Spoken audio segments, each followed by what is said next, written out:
So, abruptio placenta is the topic for today.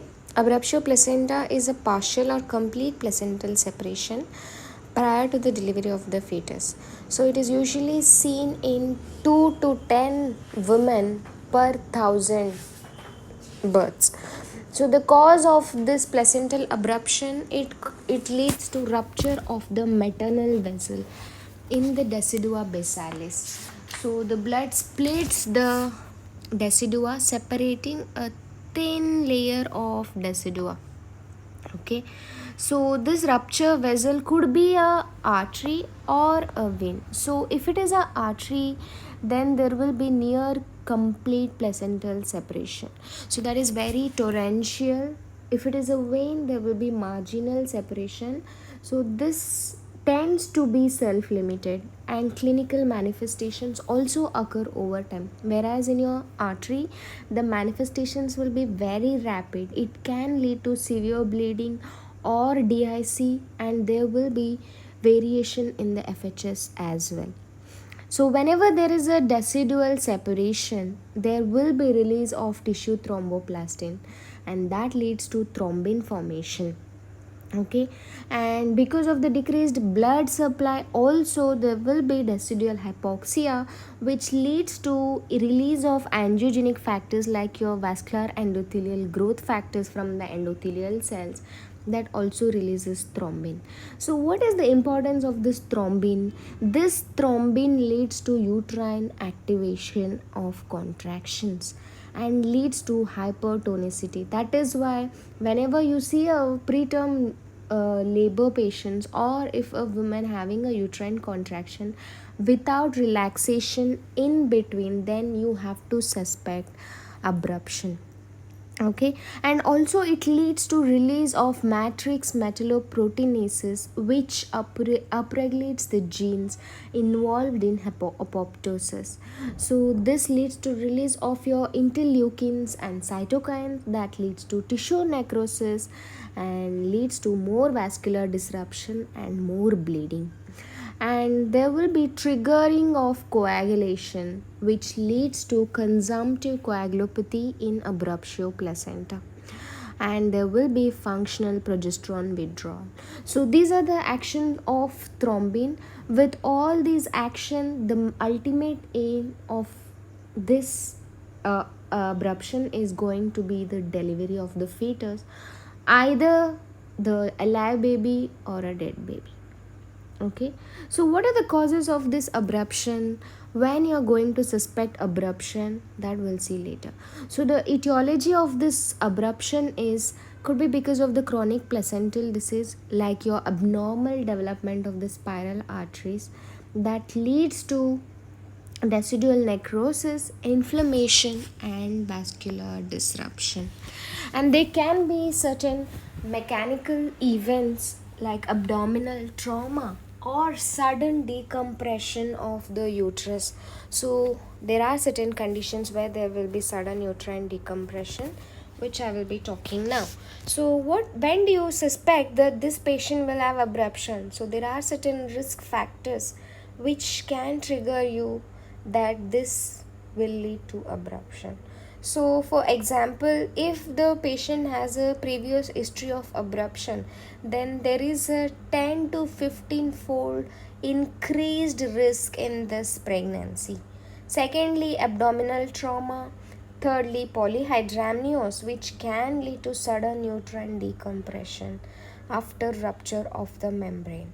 You have to be very cautious in polyhydramnios patient. If they leak, the first thing you have to do is check for the PV if there is any cord prolapse, or check for the fetal heart rate, because they are more prone for abruption.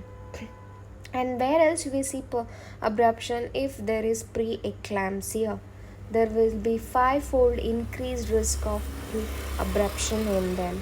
And then certain thrombophilias, and even you can see in preterm rupture of membrane or preterm delivery. Either preterm delivery could be a cause, labor could be a cause, or abruption can lead to preterm labor. And HELP syndromes, maternal age and parity, as the maternal age increases and the parity increases, the chances of abruption is more. Smoking, IUGR, and male infant is just an association, no proven uh, direct correlation.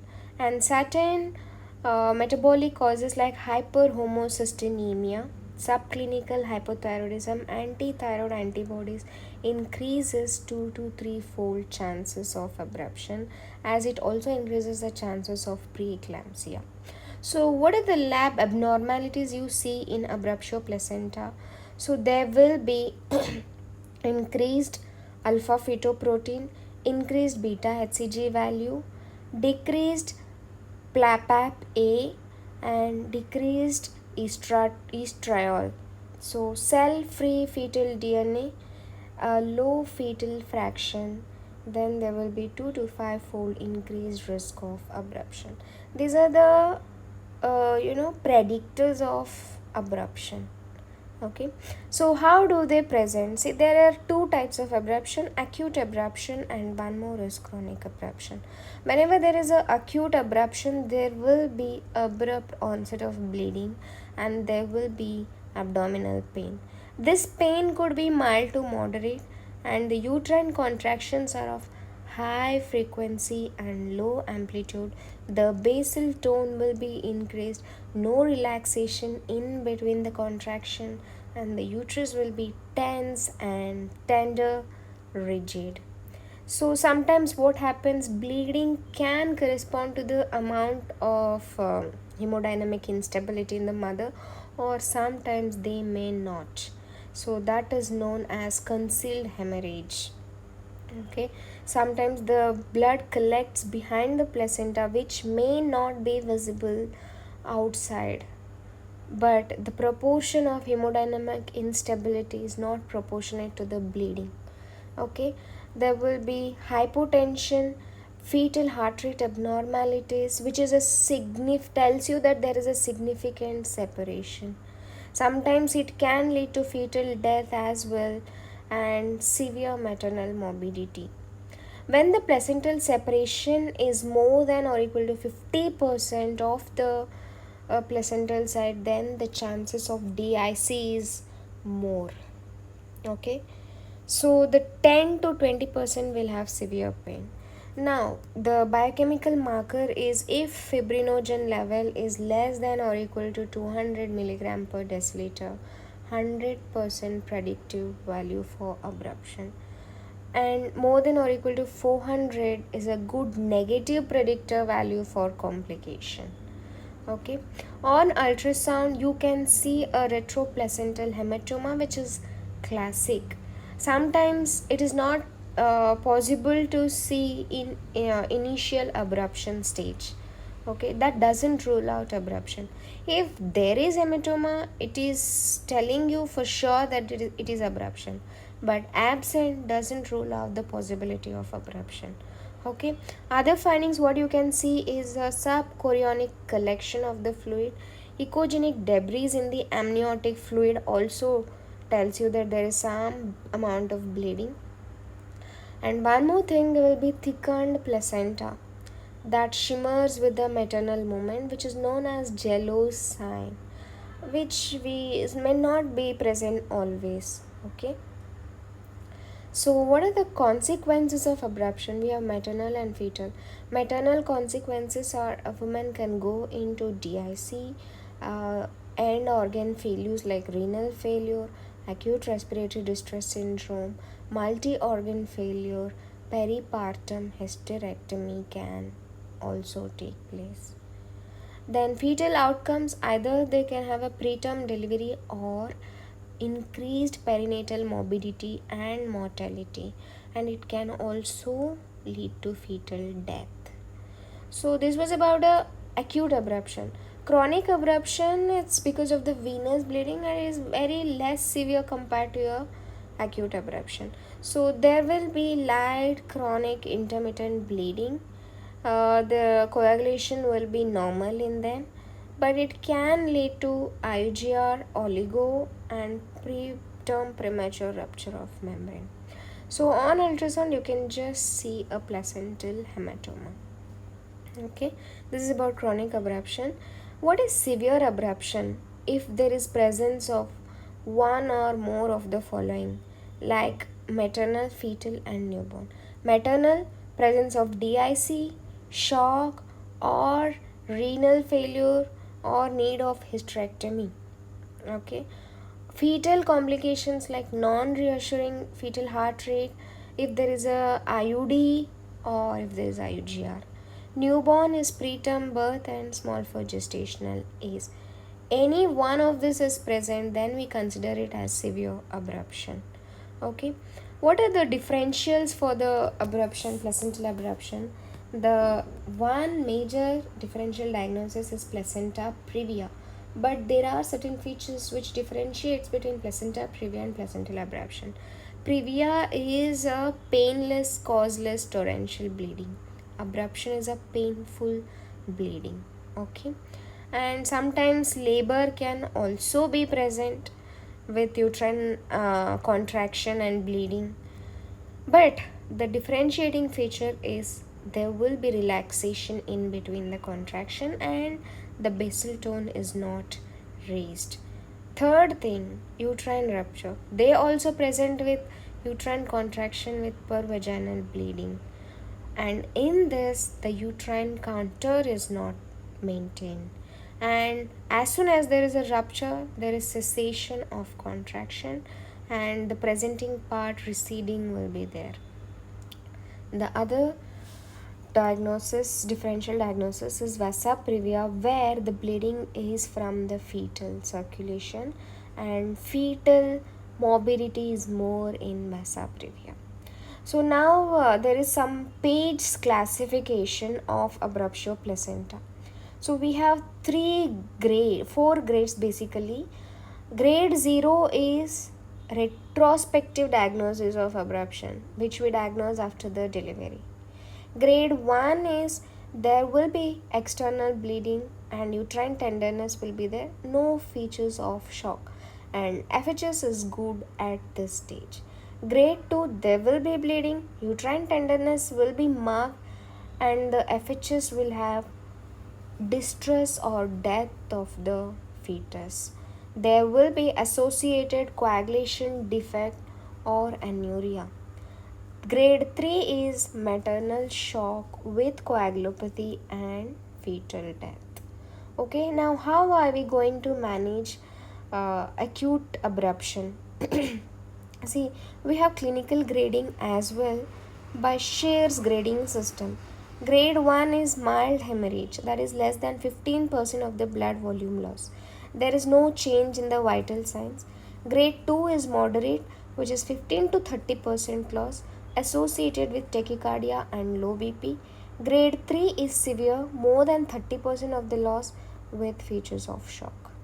Okay, so whenever a abruption patient comes to you, first thing you do is diagnose the abruption, then secure the IV line, collect the blood samples. Okay, monitor her vitals like heart rate, blood pressure, urine output, respiratory rate, oxygen saturation, and check the FHs, which is very important. Okay, start them on IV fluids and cross match blood and blood products.